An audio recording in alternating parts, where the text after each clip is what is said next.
नमस्कार दर्शक बंधु निजुक्ति ओडिशा यूट्यूब चैनल को मु आपण मानकु स्वागत करुछि। आज मु आपण मानक पई कोरोना महामारी ऊपर एक सुंदर रचना प्रस्तुत करछि। करेंट टॉपिक हेइथिबारु एटा स्कूल पिला मानकर आगामी परीक्षा रे पढिबार बहुत संभावना रहिछि। तेबे चलंतु आरंभ करबा आजिर रचना कोरोना महामारी। सर्वप्रथमे उपक्रम। पृथ्वी उपरे विगत शताब्दीर सबुठु बड़ विपत्ति कोरोना कहिले अत्युक्ति हेब नाही। विश्वसारा निजर काया विस्तार करथिबा कोरोना एक भूताणु जनित रोग। विश्व स्वास्थ्य संगठन WHO एही कोरोना रोग को विश्व महामारी रूपे घोषणा करिछि। चीन रु सृष्टि हेइथिबा एही भूताणु विश्व रे 180 रु अधिक देश रे व्यापी गलाणी।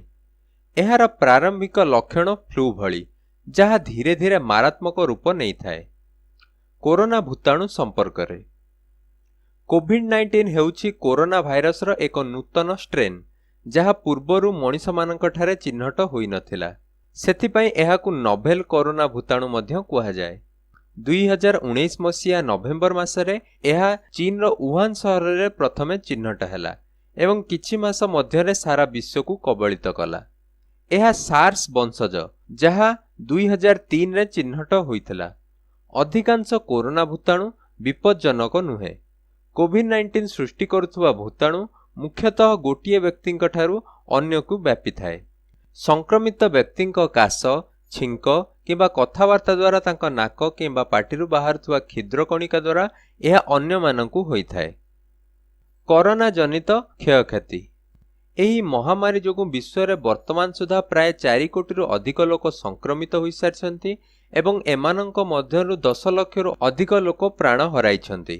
देश विदेश राज्य तथा अंचल मध्य यातायात एवं वाणिज्य व्यवसाय रे बाधा पहुंचीबारु समाजर आर्थिक अवस्था दोहली जाइछि।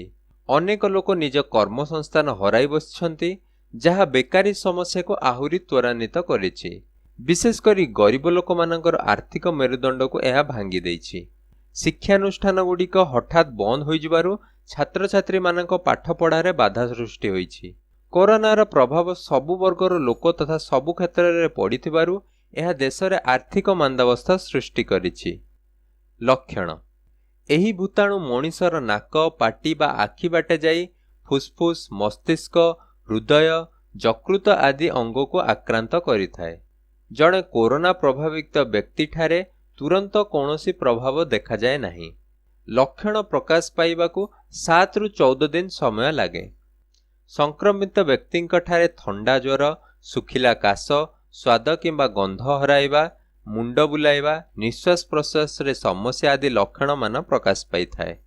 आबाल वृद्ध वनिता एहार शिकार हेबार संभावना थिले मध्य विशेषकर वयोज्येष्ठ व्यक्ति माने एथिरे मृत्युवरण करुवा दृश्यमान हेउछि।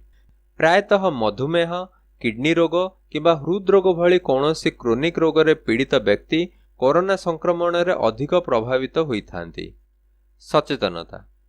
ए पर्यंत कोरोनार कौनसी उपयुक्त चिकित्सा पद्धति आविष्कार होई नथिबारु जन सचेतनता ही एहार प्रसारण को रोकिबार सर्वोत्तम उपाय।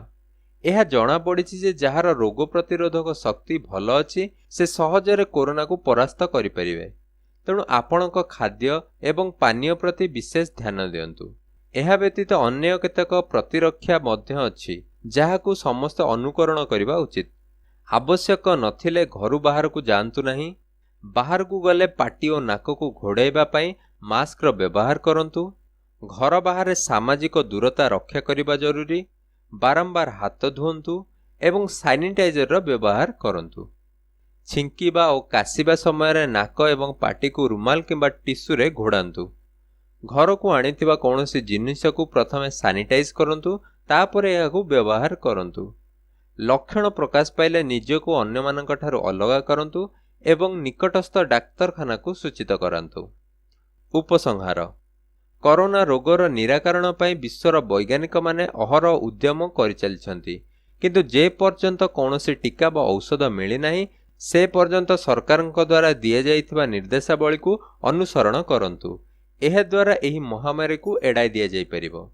एही मारात्मक रोग पई भयभीत हेबार आवश्यकता नहीं। सतर्क रुहंतु सुस्थ रुहंतु एवं कोरोना को दूरे दियंतु। तेबे दर्शक बंधु आशा करुछि कोरोना महामारी उपरे एही रचनाटी आपनको पसंद आसीथिबो। एथिपाई तळे थिबा कमेंट बॉक्स रे आपण आपणक मतामत निश्चित दियंतु। तेबे देखा हबो अन्य एक वीडियो रे, सेतबेଳ पर्यंत मते विदाय दियंतु। नमस्कार।